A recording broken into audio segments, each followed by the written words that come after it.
Hello and welcome to Oddly Specific. My name is Indy and today we're going to be taking a look at something slightly different. So not a game today, but something that I get asked quite a lot, and on the communities that I'm part of, so PG UK, my network, and YouTubers on Reddit, one of the things that comes up quite a lot is how to get sort of a kind of professional look for the videos that you make, because you obviously have a lot of pride in what you create and you want to make sure that it looks as good as possible. Now, some of the things that you can do around sort of getting attention for yourself are, you know, your titles and your tags and stuff. But for me, I put a lot of effort into making my thumbnails stand out, because if they don't stand out, you're not going to get any kind of traffic, because why would someone click yours if somebody else's looks better or is more enticing or has a little bit more detail on it? So I'm going to spend a little bit of time today showing you how I sort of look to make thumbnails, and hopefully you can learn something from that, have a nice simple way of making high quality thumbnails for yourself. So first of all, let's take a look at mine. So I tend to stick with the same thumbnail effect for a series, but the way that I do them using layers, and I'll show you how I normally get around that, means that they're quite flexible. So you can see, so Crashlands, they've all got the same. This number is the only thing that changes on all of them, but it's bright, it's bold, the title of the video is there, you know what number it is, you know what game it is, it's something that's going to catch your eye. And if you look for Crashlands, hopefully, he says, well actually, yeah, it does stand out. So I mean, that's not mine, that's actually awkwardly similar to mine, but a lot of people have gone for either the front screen. Blitz, who's a big YouTuber that's been playing Crashlands, has gone just for a screenshot of the desktop. I don't know what that is, but there's plenty of room in there for my thumbnail to stand out, and hopefully it does. Let's not let that play. Same for Shipwrecked. So I've got the title of the video, I've got an eye-catching background, and I've got a number. And that's my second Shipwreck series there. So they all follow a theme. You can quite easily identify what mine are. Dungeon of the Endless, which is like a little roguelike game. Sweet background, title of the video, and a number. And it's clear and obvious. Same for my Indie Spotlight. I've got the background, a title. I try and put something in the foreground, a little object, so that bird isn't there on the video. And then a clear banner on all of them. So they all follow a theme. And they're all really clear. You know exactly what you're getting into when you go onto one of those videos. You know it's an Indie Spotlight, you know it's part of a series, you know it's Jotun, and the background looks cool. So the way I do that, so first things first, any game that you cover, any game, whether it's the smallest indie game or the biggest game you can find, will have a press kit. All you have to do, search the name of the game and press kit. Simple as that. I'm about to start doing a small spotlight video on Holy Potatoes, which is just a little bit of a quirky game. So there's a sequel coming out, which is why I want to do the video. So Holy Potatoes, press kit, straight away. Almost every single press kit video, press kit site even, looks pretty much the same, has the same layout, because they've all been done by this person, Vlambeer, who's fantastic. I'm so glad that everyone uses the same format. So on this, it'll have a bit of description, which you can copy and paste into your comments.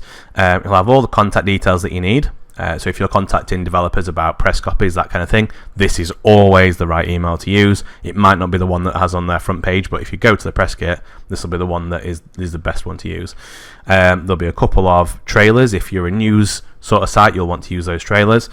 And then there's usually a lot of images, so you'll find in there there'll be a logo, like the front menu screen, a lot of gameplay, so there you go, there's the menu screen, and usually just the, like, whatever poster they've been using to advertise. Now here we go, so that's the logo, which is in a transparent format so that you can move it around wherever, and that's a pretty sweet ass poster. So if we have a look around on YouTube for what Holy Potatoes looks like at the minute, we've got this blue one, which is nice and clear. He's used the logo there, you can see straight away. That one looks like it's just copy pasted one of the images from up here, which it has. That's Total Biscuit. I think that's probably a level above at the minute. To be fair, you can't really see much of the background, so I'm not sure how much I would like to have that kind of format myself. That is, again, using the same one. So really, we want to stay away from this image. Yeah, because it's not going to stick out. We want to stay away from the blue, but if that's somewhere involved in here, then we want to stay away from that as well. So One did catch my eye though, and it's this one. So have I loaded that? So let's get rid of that. Oh, we'll keep it there for now. So the logo is going to be ideal. Look at how high res that is. So we've got our poster there. We can make something of that, I'm pretty sure. Right. Onto thumbnails. So I thought this was fairly common knowledge. If you search around, on YouTube for like how big should my thumbnail be, that kind of thing, it will often come up with this site, and the Creator Academy is actually really quite helpful for learning how to get the most out of YouTube. But in here it says size, it needs to have that resolution. So that comes out as a massive image, so that's 100%, and in reality your thumbnail is going to go down to that. So that's something you've got to consider the whole way through, which is it in a good enough quality that when I reduce it to a small size, or even worse on mobile probably that, is it still going to be legible? And that's something you've got to think throughout, which is why I try to keep my thumbnails as bold and as obvious as I can, because you don't know what size the person's going to be viewing them at. Like on the search bar, if you've got a small phone, like you are not going to see something that's got loads and loads of detail on it, or that isn't really bold and obvious. So contrasting colours are really important. So yeah, so that's your starting point, 1280 by 720. It needs to be in a JPEG, a GIF, bitmap, or a PNG. I use PNG because Paint.net uses it natively, which is quite handy for me. To get this program, so this is a free program. I know a lot of people use GIMP, a lot of people use Photoshop. I use Paint.net because it's simple. Like if you look at the user interface, that's it. You've got your colors, you've got your tools, and you've got your layers. More on layers in a second. The website is just getpaint.net. Download is a little bit awkward. So this is the download link. Ignore that. Because the adverts on this page are awful. It looks like bloatware throughout. So just make sure you're getting the right link. There's loads of stuff you can get for it, like plugins and that kind of bring it up to a closer level than Photoshop. But one thing to remember is it will not ever give you like the next level quality of Photoshop and GIMP, because it's not designed for that. It's designed for something simple and effective. So onto the thumbnail. So we want a nice bold image that sticks out. I'm going to take this one, copy that, and the main thing to remember is you want as many layers as possible. You want everything on its own layer until you have decided 100% that you're done. So look at the size of that image compared to what I actually need. So let's make that a little bit smaller. But that's ideal. That is exactly what you want. You want a massive image so that when you downscale it, it still looks good. Oh, I went a bit too far there.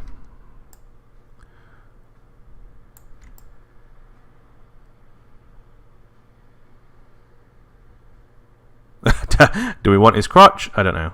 Let's go for that. Even that's probably a little bit too big, but I'm just trying to make something quick and simple that's recognizable as the game that we're playing. So we've got that. That's his background.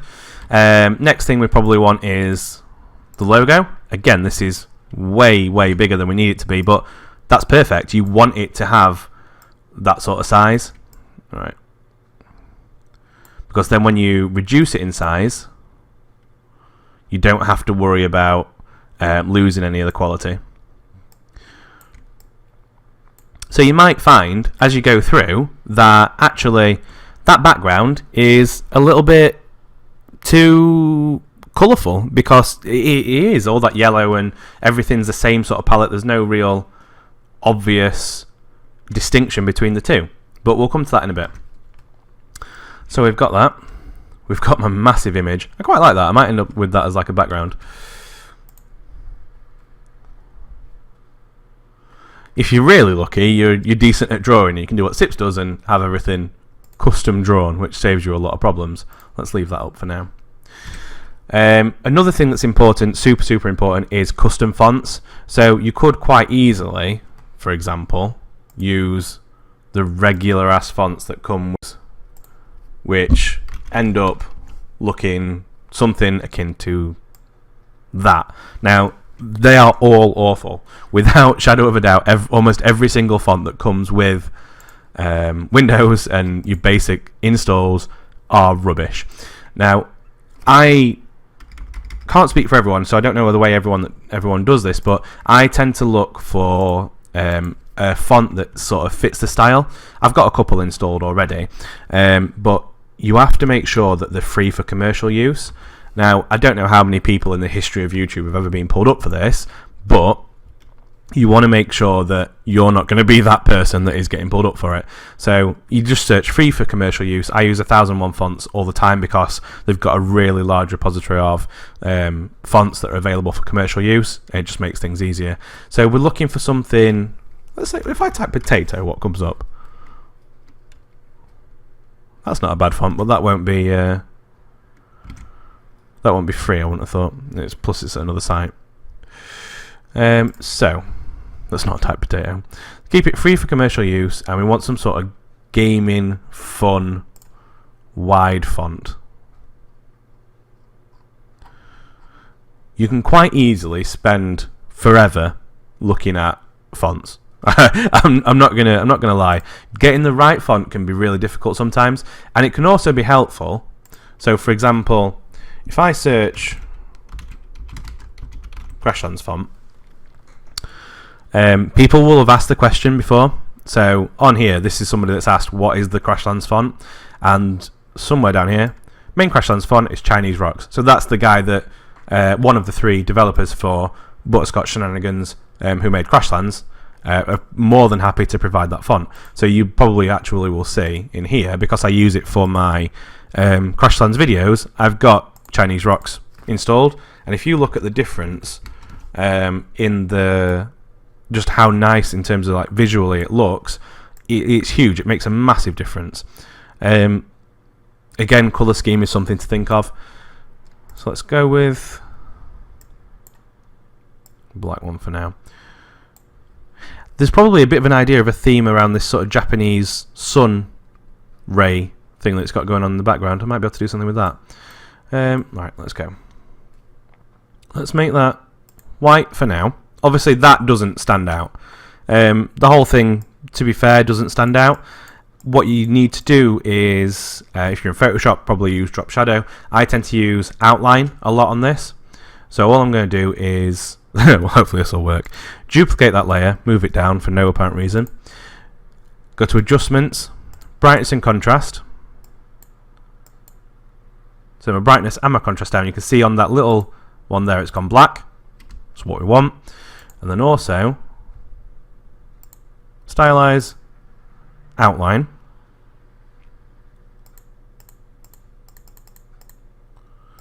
And then you kind of have to play around with this, because sometimes it is happy to work and sometimes it's not. Let's see if we can get it to work. Right, here we go. So we've got the black layer, which is same. It's just duplicated and color adjusted. Go to stylize, outline. Intensity needs to be all the way up to get that square edge, and then thickness just as you want, really. Let's go for about that. Ignore that it says fart one now. Right, let's get rid of the edge. Back in. Let these little middle bits out. Sometimes you're going to have to do a little bit of manual work. That's not a million miles away. Probably put a little bit of black in the middle. Right, so all I've done there is I have added a little bit of black to the inside because it didn't quite catch when I was putting an outline around it. Now I'm probably going to do the same for this, just to give it a little bit of substance. I quite like the cartoony style of that font, so I'm going to leave that font, I think. Bottom layer. Again, contrast up. Whatever makes it turn black, basically, is all that you're concerned with.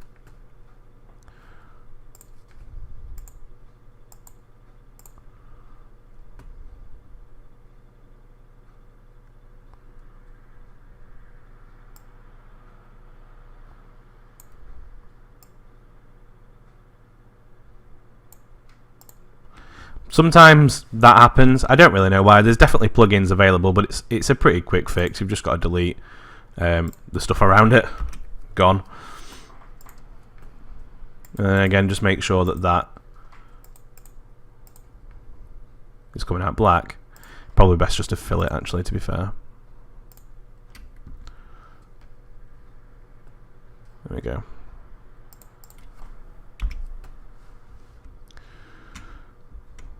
Pretty happy with that. One thing we are going to try though is I've got space here for another background, so we're going to go back to this image and see if it just works out a little bit better. So we'll keep the canvas size.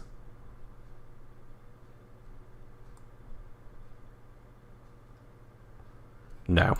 So we don't want that. One thing you can do is quite easily pick any of these images, put them onto another layer below it, and you've got the way Blitz that we saw earlier does his. So you just change, you get one screenshot and you change the background there. So you put that in a different layer. Equally, if there's something, you know, quite special about what you're doing, just make sure that it's on there. So if this is,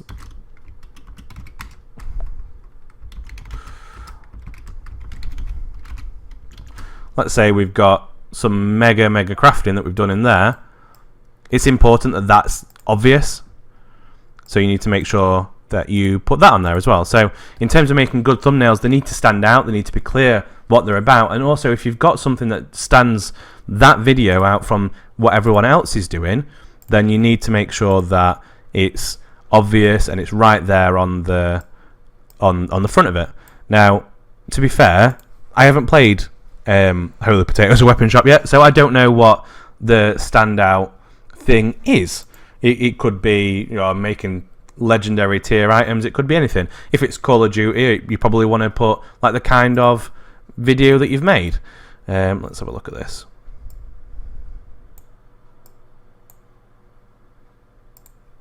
No, so that doesn't want to work.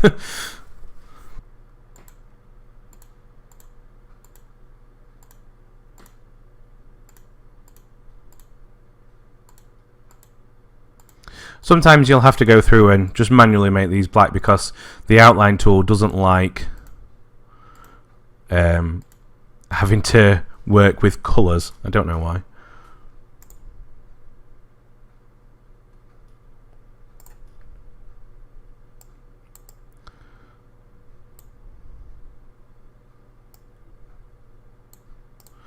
There we go. For some reason it's working now.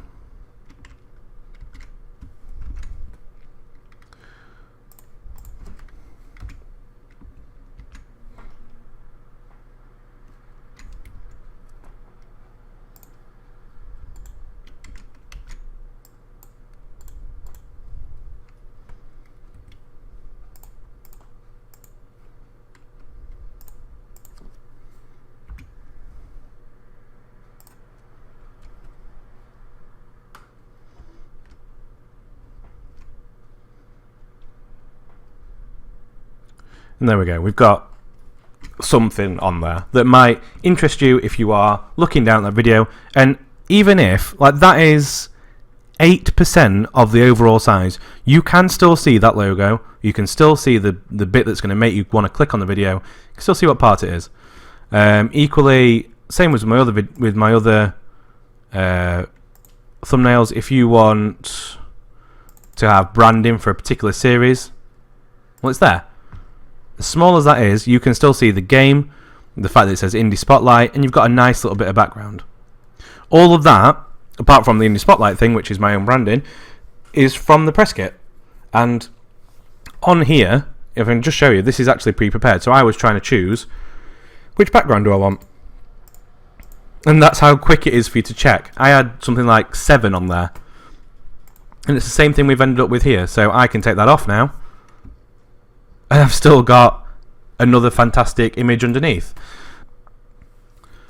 So hopefully that helps you out. I'm happy to support anybody that's, you know, in the network or on the Reddit communities that are frequent. I think thumbnails are incredibly important, and I take a lot of pride in what I do with them. So hopefully that comes across, and you want that to come across in your videos as well, and I totally understand that. Layers are huge. I can't speak, highly enough of using individual layers, because you're never going to get the effect that you want first time. It's just not going to happen. I've made hundreds of thumbnails, and I never get something I'm perfectly happy with the very first time that I do it. So that's why it's important to have these. Make sure you've got the right contrast. Make sure you're using really high quality fonts. Don't just use the generic ones that come with it, and make sure the contrast is obvious as well, because even down to a low level, and you have to understand that is sometimes how your thumbnail is going to be displayed, you can still see it, and that's really important. But regular content will resume shortly. Hopefully you've enjoyed this little video. Hopefully it's helped somebody out in some way. As ever, thank you for watching. Please leave a like and comment if you want to see more of this kind of tutorial kind of thing. Happy to do it. It doesn't take a huge amount of my time, and it's, to be fair, something I was going to do anyway. I need a whole of potatoes thumbnail, so I've got one now. And hopefully you will too. As ever, thank you for watching. Subscribe if you want to see more, and I will see you next time. Bye.